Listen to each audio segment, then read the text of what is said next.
my name is Gracie Amburn. I'm an intern for the Center of the Study of Tennesseans in War. I'm super excited today because we're getting to interview one of our own. This is Nathaniel. Nathaniel, go ahead and introduce yourself. Hi, I'm Nathaniel Adams. I'm a senior here. I'm going to be a senior for a while. And I'm also in the Army National Guard. Have been for 14 years, 15 in October. Wow, awesome. Nathaniel and I met in fall semester of 2023. We were both student interns here at the center and enjoyed it so much that we decided we wanted to stick around for another year. So getting to know him has been so exciting, and I'm so excited to get to know more about him today. So I guess we'll get started with the very beginning. Tell me about where you were born, what it was like growing up. So I was born in the Nashville area. For those who are from Middle Tennessee, Old Hickory, Hermitage, Mount Juliet area. Actually from a little town called Lakewood that doesn't exist anymore. It's part of Old Hickory now.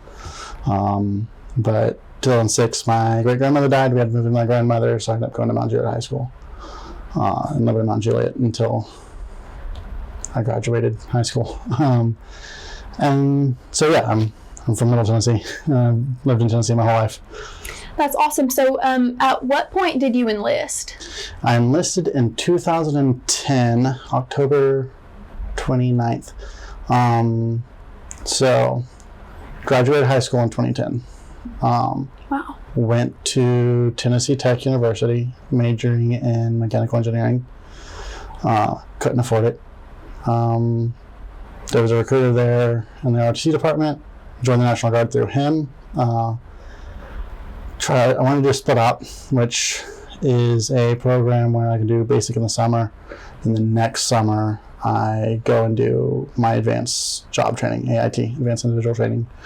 So I didn't want to miss school, so I was like, I'll do split up. And then the only careers that could fit in a summer were infantry or combat engineer. So I already majoring in engineering, so I went combat engineer. So 2010 went through school, the 2 semesters, the fall semester 2010, spring semester of 2011. Summer 2011 I went to basic, came back, went back to school at Tennessee Tech, August 2011. I didn't like my major, so I hadn't been going to classes. So my grades reflected that. And so I'd lost any scholarships I already had, and I couldn't get the GI Bill because I hadn't gone through all of my training. I'd only gone through half my training, and I was a guardsman, so I didn't get all GI Bill anyway. So I dropped out in 2011 and focused on the Guard, got some careers working at Target and plane wing manufacturing place and carrier. I had a lot of warehouse jobs and Target. Then I got married in 2016. She's from Friendsville, which is right down the road. But she was also going to Tennessee Tech. So I had gone to Tennessee Tech to visit my sister, who was also enrolled in that college. Met Morgan there. So we started dating in 2014, got married in 2016 when she graduated. And I decided I'm going to go back to college and finish while we're living in Cookeville. So 2017, fall 2017, I re-enrolled in tech. So I was going to change my major because mechanical engineering didn't work out. Yeah. So I was planning on switching to English. I was stuck with mechanical engineering at first because I didn't decide until the semester started I wanted to change. And about halfway through that semester, I was like, I'm switching to English. That's what I want to do. But in 2017, Morgan lost her job, and I was about to deploy. So we moved to Maryville, near Friendsville, so that while I was gone, she could be near her family, and then I also dropped out so I could work, because we couldn't. I needed a job. I need a job now. Yeah. 2019 through the beginning of 2020, I was deployed to Poland. 2020, when I got home, I went to DC for the riots.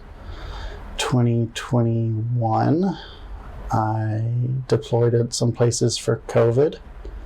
And then 2023, I decided to start school again. And this time Morgan had already finished her master's. We decided it was best while I was working for her to go ahead and get her master's out of the way so she could get a better job. She's got a degree in sociology with a concentration in social work and a master's in social work. And for people in those fields know you need a master's if you're going to make money. Mm-hmm. So we decided she get a master's and I'll work, and now that she's got a master's, she's working, and I'm going back to school to get my bachelor's and then master's. So I'm going to be here for a little bit longer.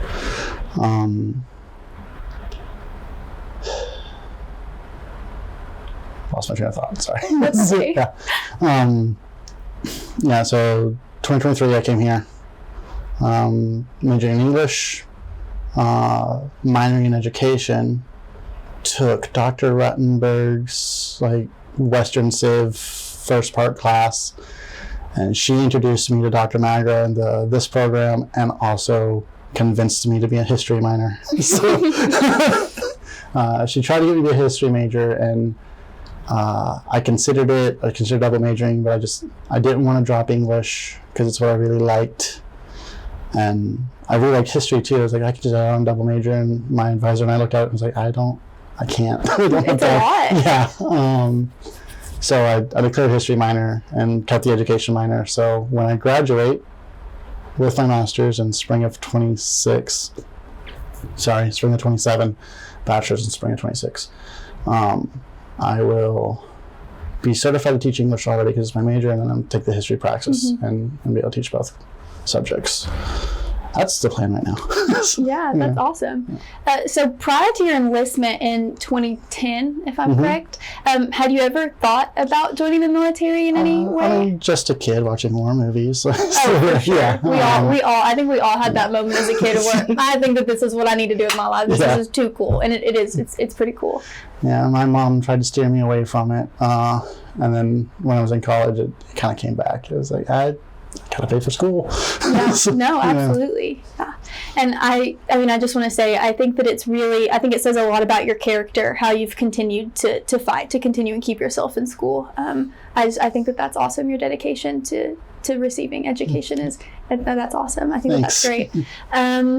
So tell me a little bit more about your deployment. You said it was Poland in 2019? Yeah, Poland in 2019, DC in 20, and then Knoxville area in 21. Deployed stateside more than I have overseas. Poland, it was more of a training mission. There was no combat. There wasn't really a risk of combat, a minor one. We were pretty close to Russia, Kaliningrad, but no one thought anything was going to happen, and no one did happen. But we were there. Our official mission was to monitor and, if necessary, deter Russian aggression or something like that. And we all knew it wouldn't be necessary. But they didn't even deploy the whole unit. So they did not deploy us with a headquarters unit, a natural one. We had one from, I think, Pennsylvania, who was part of our unit, but they're drilling Pennsylvania. And it was a weird thing. But our company didn't have supply. We didn't even really have a commander. We had a lieutenant who was acting as a commander. We had a sergeant first class who was acting as a first sergeant. We were filling in all these admin roles because they just decided we didn't need admin, which was dumb. We needed admin. But they looked at me before we deployed and were like, you can use a computer. You'll be in charge of supply. So I didn't even get to do engineering on my deployment. I did supply stuff, which was cool. I found out how wasteful the Army was there with money, but I'd learned a new skill. It was cool, but it was pretty uneventful. Most of the problems we had came from alcohol, not Russians. I believe you. I 100% believe you. I can imagine, hearing about your deployment. How did you feel when you heard about, where you were going, and were you nervous? I mean, I just imagine going abroad, especially if you've never been, which I don't know if you'd been or not, but it can be a little nerve-wracking, but also very exciting. Yeah, so confused. Why are we going to Poland? What's in Poland? And yeah, also excited and nervous. That was my first time abroad, and I've been to the Caribbean since, which I don't know if you want to count that as abroad or not. Yeah. It was on a cruise ship, so it doesn't count. But yeah, that was my first time overseas. And yeah, I was nervous. but excited too. More nervous just because I didn't know what was ahead. And I was doing a job I had barely been trained for. They gave me a crash course in Texas when we were mobilizing. So instead of doing the thing I'd been doing for like 10 or 11 years, I got to do this thing I've been doing for 2 weeks. So that was fun. But yeah, overall, excited and curious. Yeah, and during your time in Poland, how much free time did you get to go, sightsee and do different things like that? Excuse me. Yeah.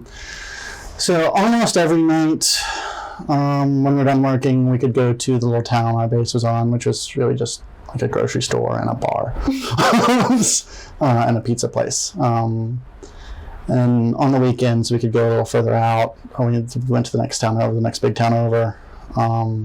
It's called Elk. The Orge's just near there. We would hang out in one of those places on the weekends. But we got some passes, we got some leaves. We could take like 4 days of leave. I may have been able to do that twice. I think I took 2 4-day leaves. And yeah, because one of them, during our anniversary, Morgan flew to Poland, and we went and hung out in Warsaw and Krakow. Saw Auschwitz and the Warsaw Uprising Museum, to which my father-in-law, who tagged along, said, has anything happy ever happened in this country? Yeah. That's kind of a hard road to hit sightseeing. It's not a lot of feel-good stuff. Yeah. But the Warsaw Uprising Museum is cool. It's actually an event in World War II I had not heard about before. And it was cool seeing how the Polish in Warsaw are like, no, we're going to resist. They didn't succeed, but they definitely tried, which was cool. And Auschwitz is a very somber place. I was expecting it to be sad. I was not expecting it to be that sad. It's dark. I still recommend going to see it if you're ever over there. It was a cool experience. And then on my second pass, me and some friends just went to Warsaw and hung out. Got a hotel and went and explored Warsaw. That's awesome. And then how long total were you in Poland? I was in Poland for 9 months total. The whole deployment was a year, as we spent a couple months on the front side in Texas and a couple months on the back side in Texas. Just doing training, getting gear, turning gear in, doing medical stuff on both sides. Had to make sure we were healthy to go, had to make sure we weren't crazy when we got back. So yeah, the whole thing was a year, but only in Poland for 9 months. That's awesome. And then since we're kind of on the topic of sightseeing and big World War II things, I believe, if I'm not wrong, you have family members who have also served in the military. Yes, not as far back as World War II, as far as I know. My grandfather, both my grandfathers, dad's side and mom's side, had skipped a generation. Like twins, I guess. But my dad's dad was Air Force during Vietnam. He never got to Vietnam. He was supply, but he was in the chain in Japan, doing logistics in Japan for Vietnam. And then my mom's dad was Marine Corps until he got hurt, and then Army, and that was during the Cold War. He was stationed in Germany near Heidelberg. My mom lived in Heidelberg for 4 years. Wow. He did finance, I think. Interesting. Yes. Those aren't the jobs you really hear about in the stories. You hear about infantrymen and tankers. Yeah. My grandfather made sure people got paid, and my other grandfather made sure people got guns. And it's still an important job. Yeah. Maybe not the one you think of, but that's still pretty important. Yeah. Sorry. Sickness is going around so bad right now. I just got over it. Yeah. Hit me one weekend. But I'm okay now. I just got a cough. Good. So tell me about a little bit about what you do here now that you're at UT Knoxville. Why? I guess I'll start with asking, what made you pick UT? Was it just because it was close, or? Mostly because it was proximity. When I was a kid in 8th grade, I had said I wanted to go to UT, and then for some reason never applied to UT. Right. But yeah, once we moved here, it was close. I looked at medical college, and Tennessee Strong Act didn't really cover it all, because it's a private school. And so I was like, well, UT's it's a good school and it's close. I'll just apply there. So that's why I'm here. And then what's a little bit, I mean, I know that you said that you are looking to teach, but what are some of the things that you work on campus and things that you're involved in? All right, so on campus, I work here at the center, doing digitizing files. I'm doing some research on the National Guard now too, but I'm still reading on that. I haven't actually written anything down and sent it to Dr. Magro yet. And I probably need to do that because I think if I keep reading, I'm going to have way too much information. Yeah, which is typically how it goes. Yeah. So doing some research on Tennessee National Guard. I did some stuff on the Medal of Honor winners from the Tennessee Guard. They were all in World War I. That's already on the website. And then just digitizing those files. And then I also work, I guess it's kind of for the English department, at the Judith Anderson Writing Center as a writing tutor. And that's fun. That I thought was kind of at least tangential to teaching. And I was like, well, find out if I really like it or not. Yeah, no, I'm sure you learn quick. I don't know that I have the patience for doing that. Yeah, so most of the kids who have come to see me have been great. I've had very few kids come to get tutored who just were beyond help. They've all been they're too eager to get help and well, not all eager to get help, but at least pretending to be they're eager. There. Yeah, they're there. None of them have given me problems either. They're all receptive to what I have to say. That's awesome. Yeah. And then you were a student intern here once. Can you tell us a little bit about the project that you worked on for that? Yes. So I interviewed a man named James Wright. Last I checked, he was still alive. He emailed me last month, so unless something's happened since then. He was in Vietnam, was his major conflict that he was in. But he was part of Bay of Pigs, Cuban Missile Crisis. He was a ranger, special forces. He did some stuff in Cambodia that he says he still can't tell me about. Not Cambodia, sorry. South America. He told me about Cambodia. Yeah, he was all over. We ended up calling him Chuck Norris. But and he helped develop the Humvee, which I thought was really cool. And That was really cool. Yeah, I wanted to do my project on that, but there weren't a lot of good secondary sources on the Humvee. Mm-hmm.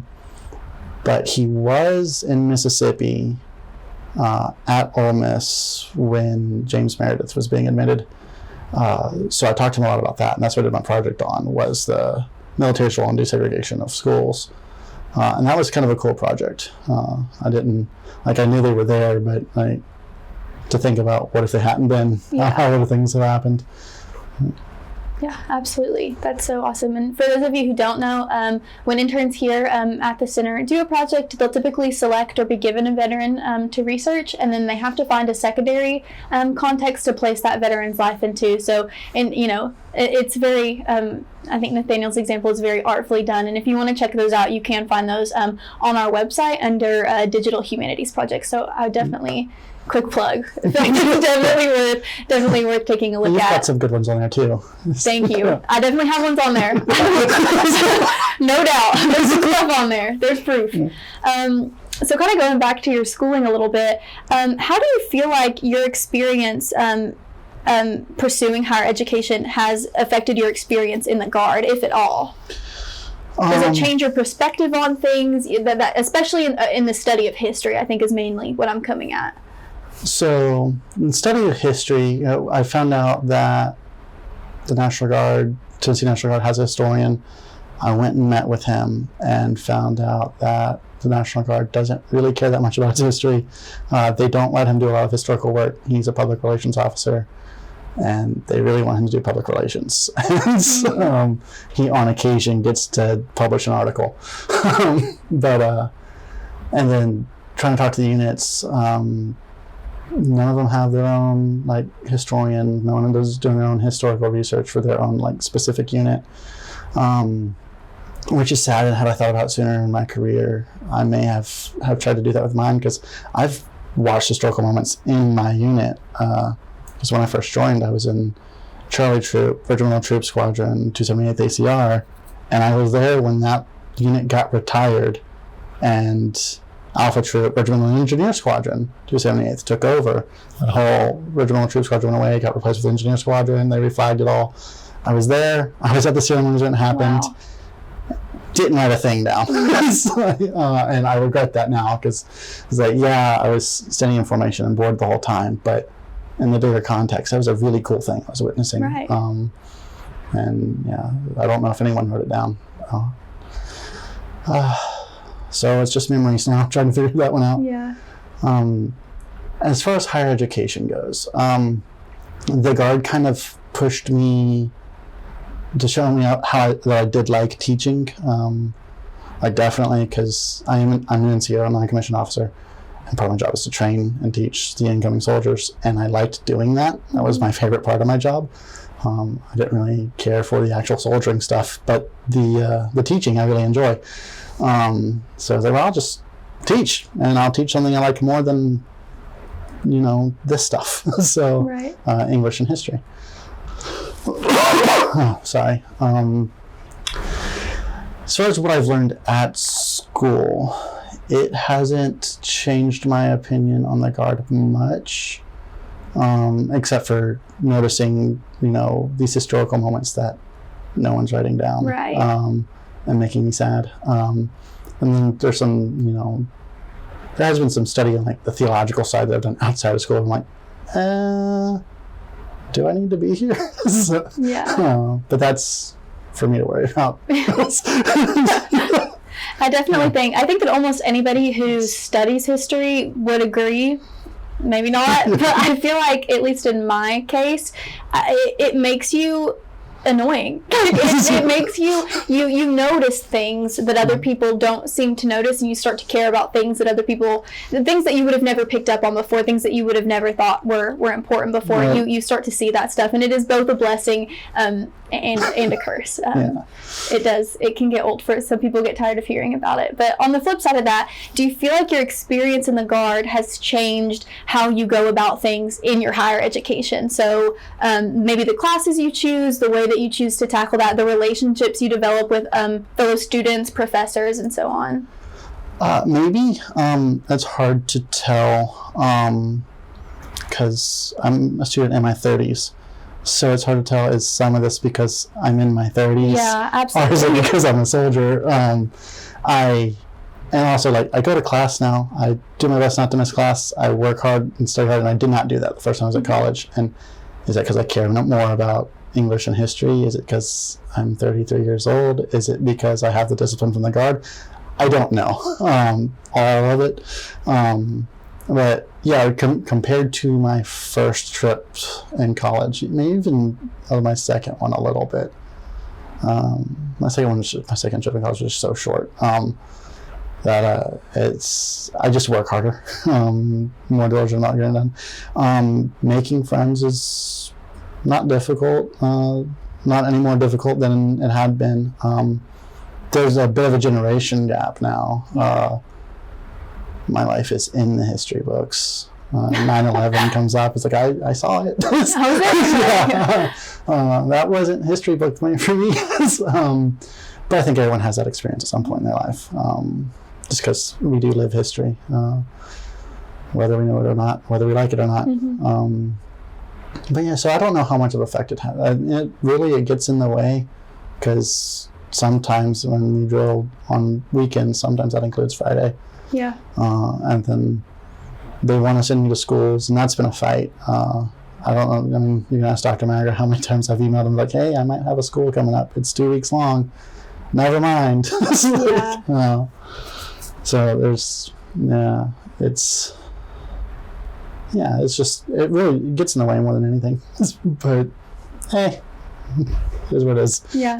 I think it's so funny you mentioned a generational gap. I know you're older. I always remember that you're older than me, but I always forget how much older than me you are. Yeah. And so, I didn't even consider that. I just didn't even, because in my mind, we're kind of close in age. We're not really, but it's not that big of a gap. I'm kind of in the middle. I'm probably 10 years older than you, and I'm 10 years younger than the professor. So it's I'm in the middle of everyone. Yeah. Definitely. So I'm just curious to know how much work do you do with the guard? I mean, for people who maybe don't know, like, how the guard operates and that sort of thing, how much work do you do for the guard on average, like maybe every month or so? So on average, every month it is just 2 days. Now can be 48 hours. Like it can be working the whole time. It could be working almost none of it. I just have to be there. But the guard, you can put as much of his work in as you want. It's like, there's plenty of volunteer opportunities. There's plenty of schools. And then there's natural disasters. I mean, we didn't send me, but we sent some of our bulldozer operators to East Tennessee, West North Carolina when Helene hit. So, and then, you know, I was pretty much employed by the guard full time during COVID, just because they put me on order stop with that, and that was basically my job for that year.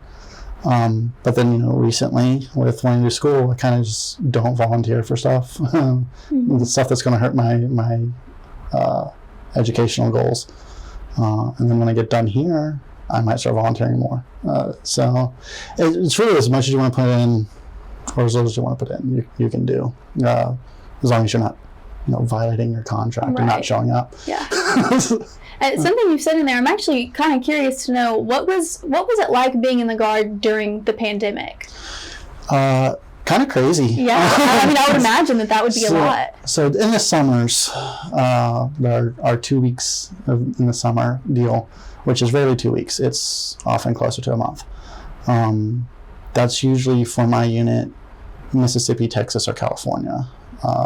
Camp Shelby, Fort Hood. I don't know if it's Cavazos or Hood anymore. The SecDef keeps changing his mind.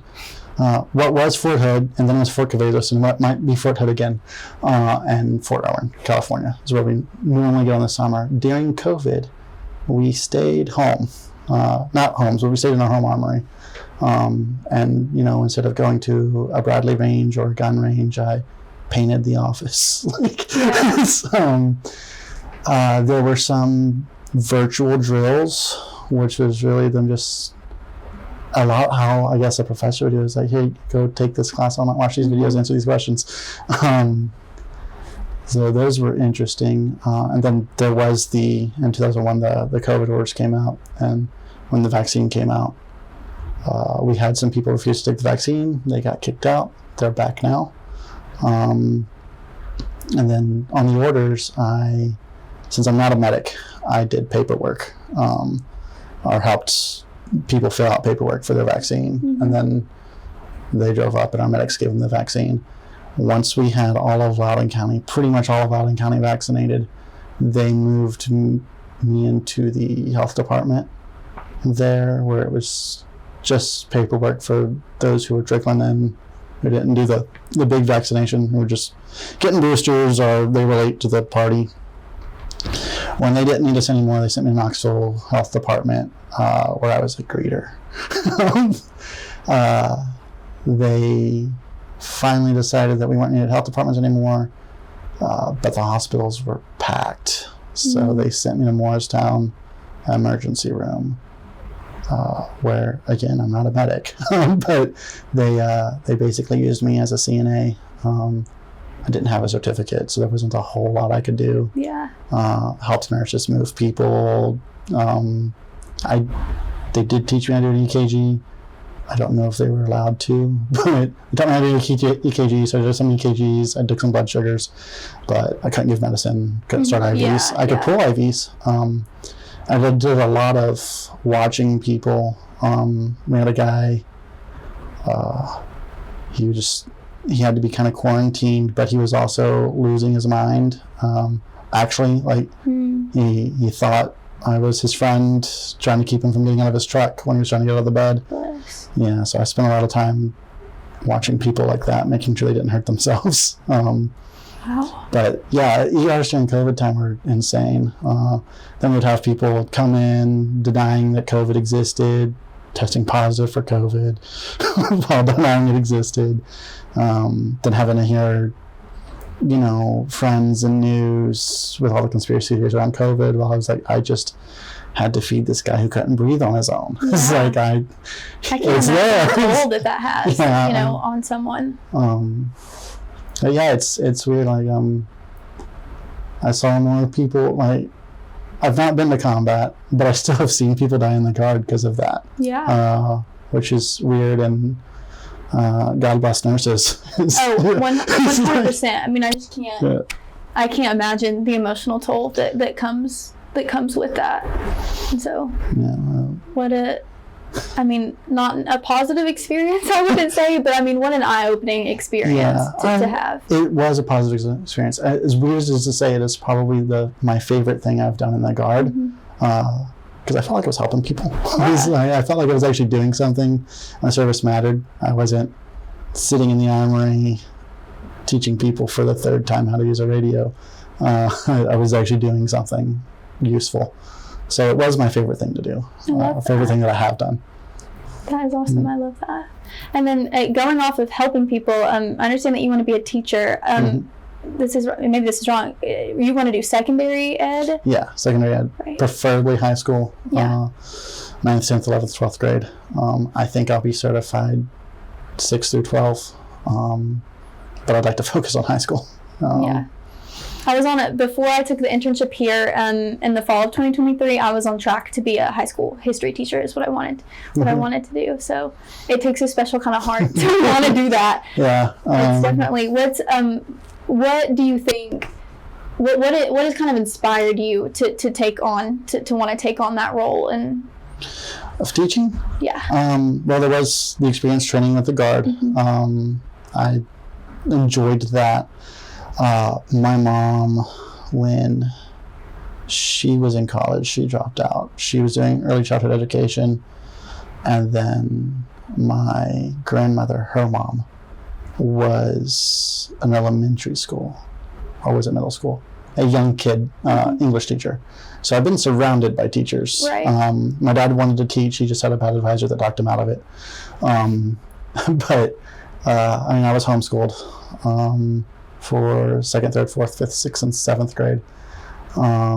So my mom and dad taught me a lot there. My grandmother and mom had me reading when I was 3 years old because they wouldn't leave me alone.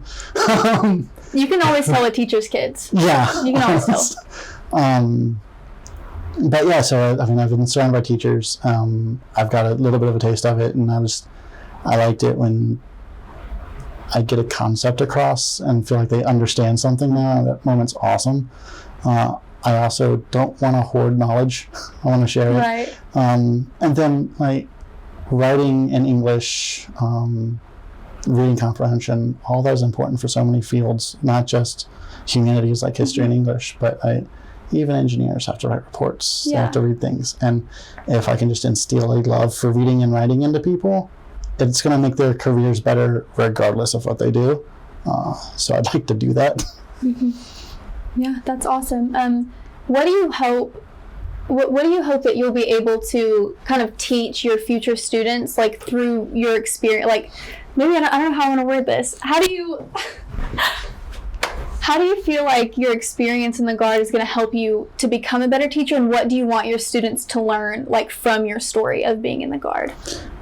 That's interesting. If that makes sense. No, that makes sense. I hadn't thought about that before. I don't know. I feel like I try and disconnect myself from the Guard, like I'm a soldier there and I'm something else away from there. But you can't, because that's the longest thing I've ever done is be a soldier.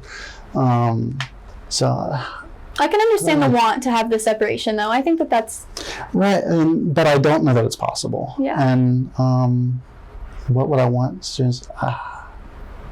I can ask you another question if that's maybe too crazy a question. It's not a crazy question. It's just not something I had thought about, and I guess I want to take, because there's things that I really appreciate that the Guard does, and that's or the military in general does, and a lot of that's discipline, hard work, and it's stress on duty. I'd like to instill some of that. Maybe not so much duty, but definitely the discipline and the hard work and how it pays off. I'd like to pass that on to kids. Also, I'd like for them to know that, I'm going to graduate from college at 34 years old.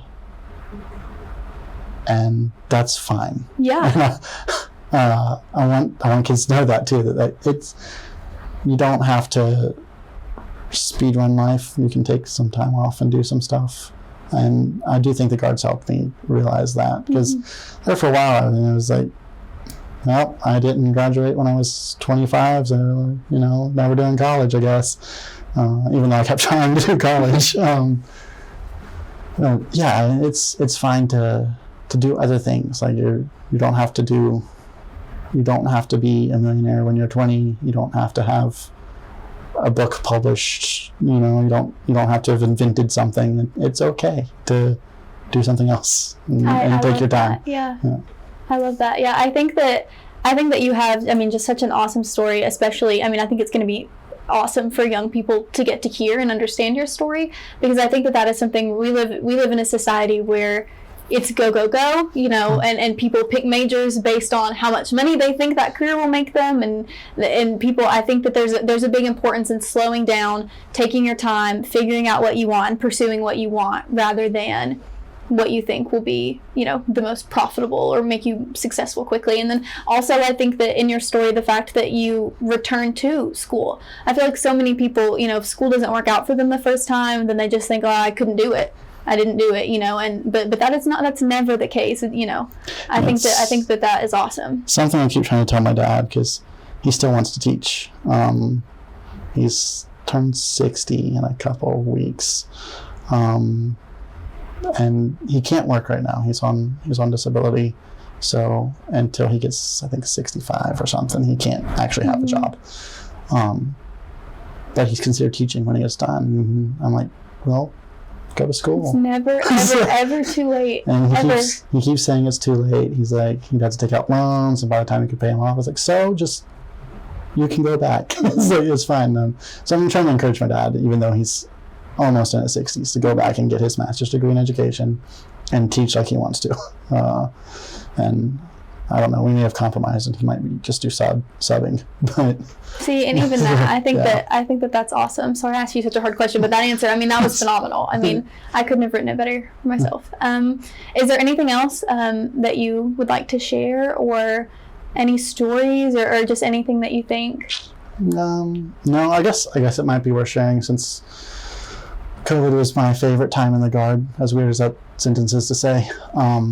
The DC riots was my least favorite, because I didn't know what was going to happen then. More so than when I went to Poland. And in Poland, I was like, I don't know what it's going to look at. It might just suck, because the army sucks sometimes. They might do stupid rules, and they did. But I wasn't concerned about any altercations or anything like that. When I got sent to DC, I was concerned about altercations, and I was like, and these are Americans. And I felt at the time that it was being used to threaten American citizens, because we didn't do anything. DC turned out actually to be a bit of a vacation. I went and saw the Vietnam, a bunch of monuments and stuff, but I also stared at the Potomac from on top of a riot shield, and that was not a fun experience. Luckily, I didn't have to use it. No one came up to us. I think our sister unit saw a couple riots, but it was just concerning. And then hearing the way some of my soldiers were talking, because I was going to try and find a way out of it. Because lawful orders you can disobey, or unlawful orders you can disobey. It's like, is it lawful for us to be sent to quell riots? And before I started researching that, one of my soldiers was like, all excited to fight Antifa and wanted a machine gun. He was going to mow everyone down. I was like, well, whether it's lawful or not, I have to go now, because I got to make sure someone watches him. And then at the same time, having your platoon sergeant come to you and be like, hey, if we get live ammo, I'm giving it to you because you'll think. I'm like, thank you. That's not the situation I want to be in. But yeah, we ended up sitting in a big armory. It was more of a gym, like a high school gym. I think it's the DC Armory though. Just sitting there waiting for something to happen.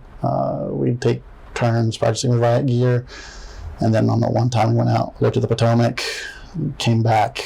Our sister unit they went to the White House, and I think they saw a little bit there, but likely saw nothing. It was just the whole what could happen. It stressed me out. When were you sent to DC? It was 2020, April, May 2020, somewhere around there. Is that about how long you were there? About a month? No. How long did it last? 2 weeks. Oh, okay. It was real short, but it was a pretty stressful 2 weeks, and also not stressful because, like I said, we ended up getting a hotel room.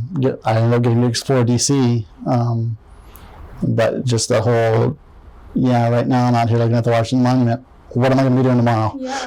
It's like, so that was my least favorite time in the Guard, and then followed immediately by my favorite time in the Guard, where I went and worked in a hospital. And what two polar opposite experiences to have. Right.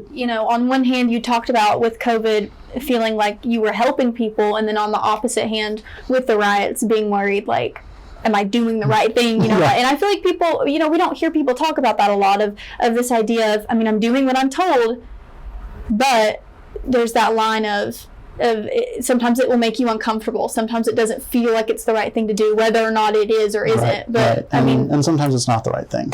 Absolutely. And I don't know if what I did was the right thing. Nothing happened, so it's not really a problem I have to wrestle with because I didn't do anything. But what if? Yeah, absolutely. That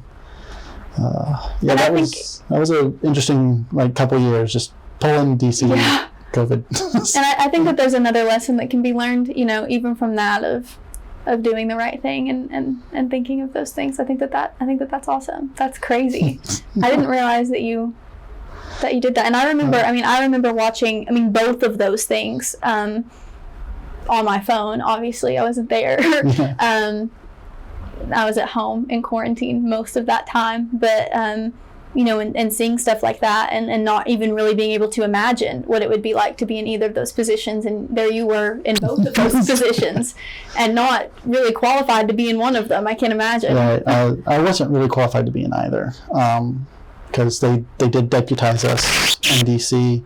They were asking us to do police work, and I'm not a cop. Mm-hmm. And then I'm not a medic, and I was being asked to do medical stuff. That's not uncommon in the Guard. All of my big deployments, Poland, I was asked to do quartermaster supply work, and that wasn't my job. I may have enlisted as a combat engineer, but every time it's mattered and I've had to come to a job, it's not engineering. Yeah. It's which is interesting. And it just goes to show, you've got to adapt. Sometimes you got to do what you got to do. You got to adapt however you can. I think that's awesome. Okay. Is there anything else? I can't really think of any specific questions I have. But no, I think I'm good. I think we've covered everything. Awesome. Well, thank you so much, Nathaniel. This was awesome. Yeah. I feel like I know you so much better now. If you guys are interested in, learning more about Nathaniel, kind of what he does for us here at the center, we have tabs on our website, again, for the digital humanities. His project will be listed under, did you say Vietnam? It's under Vietnam. It'll be under Vietnam. Even though it's about civil rights, It'll be under Vietnam. That's okay. We'll have a biography on Nathaniel up on our website in our digital archive as well. And then lastly, if I'm not mistaken, we should have a tab on our website dedicated to the history of the National Guard that Nathaniel put together last semester. Yeah. Do you want to talk a little bit about putting that together? Right now, so we've got, if you go to the National Guard on our website, there's the timeline. And I put that together last semester. And that was just a lot of researching what has the Tennessee Guard done and when. But I wasn't making arguments. It's just nuts and bolts of this year we were here. This year we were here. This year it was here. I discovered also, because again, National Guard doesn't care about its history. At least they don't act like they do. I discovered we have 5 Medal of Honor winners from World War I. Wow. In the National Guard. So I researched them. And so also on the National Guard, you'll see National Guard Medal of Honor recipients. And there'll be a list of them, what they won it for, what operation they won it in, and what they did to win it, and their names, and just short bios on them. And then I've got a little blurb about, because it was all during the Hindenburg Line and the 100 Days Offensive at the end of World War One. And so I've got a little blurb about that battle on there. One of those people, Sergeant Carnes, another intern Stone, did a full project on. So we talked about putting a link there to Stone's project. So there should be links to more stuff on them. There's another Medal of Honor on there. His name was Private Ward. His story really interests me, so I may next semester during the internship do another project on him, because turns out he got dishonorably discharged twice, and he has a Medal of Honor, and I want to know. I didn't know that was an option, but I didn't do that. I didn't either, so I'm kind of interested on him. I have a bunch of paperwork on him, but yeah, right now it's already done. I'm working on building a history of the Tennessee Guard. If you go to tennessee.gov and look at our history and our national and under the National Guard and go to our history, it's kind of brief, and I wanted to look more into it, especially since they say that the Tennessee National Guard started in 1774. It's like, there wasn't a Tennessee. There wasn't a U.S. Yeah. Riddle me that. Yeah. So I'm looking at all that right now. I've been reading some laws from the 1800s, and that's definitely a slog, but yeah. Also interesting. So it's weird. But yeah, hopefully by the end of this semester, we've got my history of the Guard up. Awesome. Well, you guys heard it here. He saw a gap, and he took the initiative to be the one to fill it. I mean, what an awesome. You just have such a cool, awesome story. Thanks. Thank you so much for sharing it with us today. Awesome. Thank you guys so much.